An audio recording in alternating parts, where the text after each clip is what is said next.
ঐতিহ্যবাহী নৌকা বাইচে মুখর নবাবগঞ্জের ইছামতির তীর। বৈঠার ছন্দময় টান আর জলের ছলাৎ ছলাৎ শব্দে শুক্রবার বিকেলে জমে উঠেছিল ইছামতি নদী। আবহমান বাংলার শত বছরের লোক সংস্কৃতি ও ঐতিহ্যের স্মারক নৌকা বাইচ দেখতে নদীর দুই তীরে নেমেছিল হাজারো মানুষের ঢল।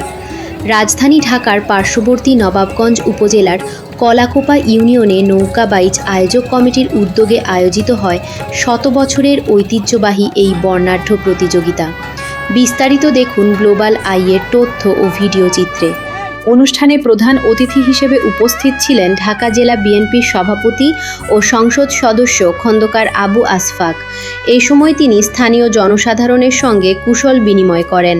শুক্রবার বিকেলে ইছামতি নদীর কলাকোপা অংশ থেকে প্রতিযোগিতার আনুষ্ঠানিক সূচনা হয়। মাঝি মাল্লাদের সমবেত কণ্ঠের সুর আর কাঁসার ঘণ্টার ধ্বনিতে মুখরিত হয়ে একে একে এগিয়ে যায় নৌকাগুলো। বিভিন্ন এলাকা থেকে আসা দক্ষ মাঝিদের নিয়ে প্রতিযোগিতায় অংশ নেয় মোট 9টি ঘাসি নৌকা ও 4টি কোষা নৌকা। নদী পাড়ের বাসিন্দারা জানান, ব্যস্ত জীবনের ফাঁকে এমন আয়োজন তাদের জন্য এক অনন্য আনন্দের উপলক্ষ। বিকেল থেকেই নদীর দুই তীর, সেতু ও আশপাশের নৌযানগুলোতে ভিড় জমান বিভিন্ন বয়সের দর্শনার্থীরা। প্রতিটি নৌকার গতি আর মাঝিদের বৈঠার সমন্বিত ছন্দে গড়ে ওঠে এক উৎসবমুখর আবহ। প্রতিযোগিতা শেষে অনুষ্ঠিত হয় পুরস্কার বিতরণী ও আলোচনা সভা।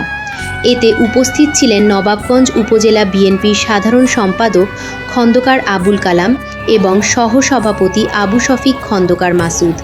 এছাড়া অনুষ্ঠানে উপস্থিত ছিলেন জেলা ও উপজেলা ছাত্রদল, যুবদল এবং কলাকোপা ইউনিয়ন বিএনপির নেতৃবৃন্দ সহ নৌকা বাইচ আয়োজক কমিটির সদস্যরা।